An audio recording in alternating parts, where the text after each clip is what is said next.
Real Madrid coach Carlo ആൻസ്ലോട്ടി നേരിടുന്ന ഒരു പ്രധാന ആക്ഷേപം അല്ലെങ്കിൽ ഒരു പരാതി അദ്ദേഹം റയൽ മാഡ്രിഡിന്റെ അക്കാദമി പ്ലേയേഴ്സിനെ വേണ്ട രീതിയിൽ യൂട്ടിലൈസ് ചെയ്യുന്നില്ല എന്നുള്ളതാണ്. ഇപ്പം ബാഴ്സലോണയൊക്കെ അവരുടെ അക്കാദമി പ്ലേയേഴ്സിനെ വെച്ചാണ് മുന്നോട്ട് പോകുന്നത്. ഫ്ലിക്കിന്റെയൊക്കെ ഒരു ശൈലി അങ്ങനെയാണ്. പക്ഷേ ആൻസ്ലോട്ടി ഒരു പിശുക്ക് കാണിക്കുന്നു. കാരണം യങ് പ്ലേയേഴ്സിനെ വേണ്ടത്ര രീതിയിൽ വിശ്വാസത്തിൽ എടുക്കുന്നില്ല. പ്രത്യേകിച്ച് റയൽ മാഡ്രിഡിന്റെ ബി ടീം, അതായത് കാസ്റ്റിയാസ് എന്ന് വരുന്ന പ്ലേയേഴ്സിന് വേണ്ടത്ര രീതിയിലുള്ള ഗെയിം ടൈം നൽകുന്നില്ല എന്നുള്ളൊരു ആക്ഷേപമുണ്ട്. പല താരങ്ങൾക്കും നല്ല ടാലന്റ് ഉണ്ട്, പക്ഷെ അവരെ യൂട്ടിലൈസ് ചെയ്യാൻ ആൻസ്ലോട്ടിക്ക് സാധിക്കുന്നില്ല.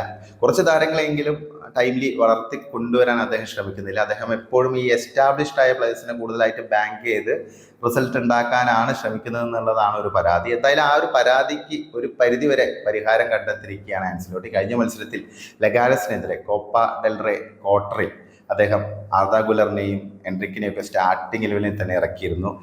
ആർദാ ഗുലർ, എൻട്രിക് ഇവരെല്ലാം അത്യാവശ്യം കുഴപ്പമില്ലാതെ കളിച്ചു. എൻട്രിക്ക് ഒരു ഗോളൊക്കെ സ്കോർ ചെയ്തു. പക്ഷെ ഗുലറിന്റെ ഭാഗത്തു നിന്നൊക്കെ ഇനിയും ഇമ്പ്രൂവ്മെന്റ് ആവശ്യമുണ്ട്. കാരണം കണ്ടിന്യൂസ് ആയിട്ട് കളിക്കാത്തത് കൊണ്ട് തന്നെ ഈ പ്ലേയേഴ്സൊക്കെ അവർക്ക് സമയം പിടിക്കും. കാരണം ആ ഒരു കോൺഫിഡൻസ് ഒക്കെ അവർക്ക് വരാനും പിന്നെ ആ ഒരു കൺസിസ്റ്റൻസി കീപ്പ് ചെയ്ത് മുന്നോട്ട് പോകാനൊക്കെ. പിന്നെ ഡിഫൻസിലാണെങ്കിൽ ജേക്കബ് റാമൻ, റൗൾ അസെൻസിയോ ഒക്കെ ഒപ്പം കളിച്ചിരുന്നു. റൗൾ അസെൻസിയോ അല്ലെങ്കിലും ഇടയ്ക്കൊക്കെ കളിക്കുന്ന പ്ലെയറാണ്. പക്ഷേ അസെൻസിയോ വേണ്ടത്ര രീതിയിൽ ആൻസലോട്ടി ഒരു ഫസ്റ്റ് ഓപ്ഷൻ എന്നുള്ള രീതിയിൽ യൂട്ടിലൈസ് ചെയ്യുന്നില്ല എന്നുള്ളൊരു പരാതിയുണ്ട്. നല്ല പ്ലെയറാണ്, നല്ല രീതിയിൽ കിട്ടിയ അവസരങ്ങളിലെല്ലാം നല്ല പെർഫോമൻസ് കാഴ്ചവെച്ചിട്ടുണ്ട്.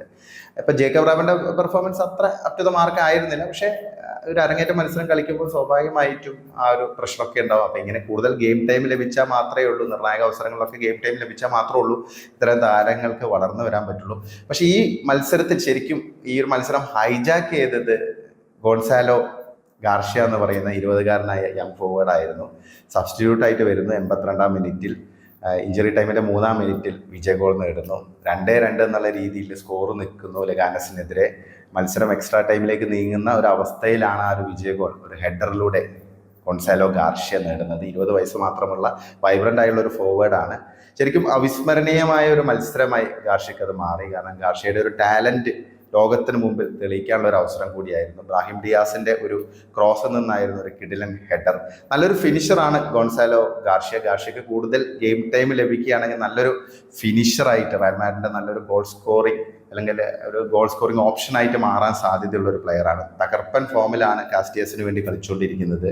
19 ഗോളുകളാണ് ഈ സീസണിൽ നേടിയിരിക്കുന്നത്. 3 ഹാട്രിക് ഒക്കെ നേടിയിട്ടുണ്ട്. അവസാന മത്സരത്തിൽ 4 ഗോളൊക്കെ നേടിയ ഒരു പ്ലെയറാണ്. ഒരു വേഴ്സറ്റൈലായ ഫോർവേഡാണ് ഗോൺസാലോ ഗാർഷ്യ. റൈറ്റ് വിങ്ങിലും ലെഫ്റ്റ് വിങ്ങിലും കളിക്കാൻ പറ്റും. പിന്നെ മെയിൻ സ്ട്രൈക്കറുടെ റോളിലും സപ്പോർട്ടിങ് സ്ട്രൈക്കറുടെ റോളും തിളങ്ങാൻ പറ്റുന്ന ഒരു പ്ലെയറാണ്. ഒരു ഫിസിക്കാലിറ്റി ഉള്ള പ്ലെയറാണ്. അതിനൊപ്പം തന്നെ നല്ല ഗോൾ സ്കോറിംഗ് എബിലിറ്റി ഉണ്ട്. നല്ലൊരു ഫിനിഷറാണ്. പിന്നെ ഓഫ് ദ ബോൾ മൂവ്മെൻ്റ് ഒക്കെ കിടലിനാണ്.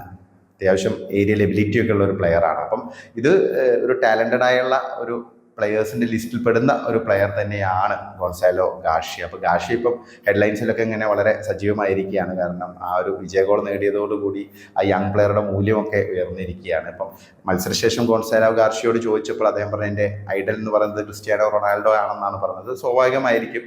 പിന്നെ അതിനൊപ്പം തന്നെ എംബാപ്പയും ഇഷ്ടമാണ്. ഇപ്പം നിലവിൽ എംബാപ്പയും ഇഷ്ടപ്പെട്ട താരമാണെന്നൊക്കെയാണ് ഗോൺസാലോ ഗാർഷ്യ പറഞ്ഞിരിക്കുന്നത്. അപ്പം ഇത്തരം പ്ലെയേഴ്സിന് കൂടുതൽ അവസരങ്ങൾ ലഭിക്കുകയാണ്, അവരിൽ നിന്ന് റിസൾട്ട് വരും എന്നുള്ള കാര്യത്തിൽ സംശയമില്ല. ഇപ്പോൾ റൗൾ അസെൻസിയോടെയൊക്കെ പെർഫോമൻസ് നമുക്കറിയാം. അതുപോലെ തന്നെ ഇപ്പം ഗോൺസാലോ ഗാർഷ്യക്ക് ഇനിയും പ്ലേയിങ് ടൈം ലഭിക്കണം. ഇനിയിപ്പോൾ അടുത്ത മത്സരങ്ങളിലൊക്കെ അദ്ദേഹത്തിന് അവസരം കിട്ടുമോ എന്നുള്ളത് മറ്റൊരു ചോദ്യമാണ്. അപ്പോൾ ഇടയ്ക്കിടയ്ക്ക് ഇങ്ങനെ അവസരങ്ങൾ ലഭിക്കുകയാണെങ്കിൽ അവർക്ക് പെർഫോം ചെയ്യാൻ പറ്റുമെന്നാണ് തോന്നുന്നത്. ഇപ്പോൾ ഈ പരിക്കൊക്കെ വലിയ പ്രശ്നം തന്നെയാണ് റയൽ മാഡ്രിഡിനെ സംബന്ധിച്ച്. അപ്പോൾ നല്ല ബാക്കപ്പ് പ്ലെയേഴ്സിനെ ഇപ്പം എല്ലാ പ്ലെയേഴ്സിനെയും പുറത്തുനിന്ന് കൊണ്ടുവരിക എന്നുള്ളത് ഒരു ഓപ്ഷൻ ആയിരിക്കില്ല. അപ്പോൾ റയൽ മാഡ്രിഡ് മാനേജ്മെന്റ് പോലും ഈ ബാക്കപ്പ് പ്ലെയേഴ്സ് എന്നുള്ള രീതിയിൽ റയൽ മാഡ്രിഡ് അക്കാദമി പ്ലെയേഴ്സിനെ വളർത്തിയെടുക്കണം എന്നുള്ള ലക്ഷ്യമുണ്ടെന്ന് തോന്നുന്നു അവർക്കും. പക്ഷേ അത് വേണ്ടത്ര രീതിയിൽ ആൻസലോട്ടിന്റെ കീഴിൽ നടക്കുന്നുണ്ടോ എന്നുള്ളതൊരു ചോദ്യമാണ്. പല മത്സരങ്ങളും നമ്മൾ കണ്ടതാണ്. അപ്പം എന്തായാലും ഗോൺസാലോ ഗാർഷ്യ പോലുള്ള പ്ലെയേഴ്സിന്റെ പെർഫോമൻസ് ആൻസലോട്ടിയൊക്കെ വരും ദിവസങ്ങളിൽ ഇത്തരം പ്ലെയേഴ്സിനെയൊക്കെ യൂട്ടിലൈസ് ചെയ്യാൻ പ്രേരിപ്പിക്കുമെന്ന് നമുക്ക് വിശ്വസിക്കാം, അല്ലെങ്കിൽ നമുക്ക് ആ രീതിയിൽ പ്രത്യാശിക്കാം.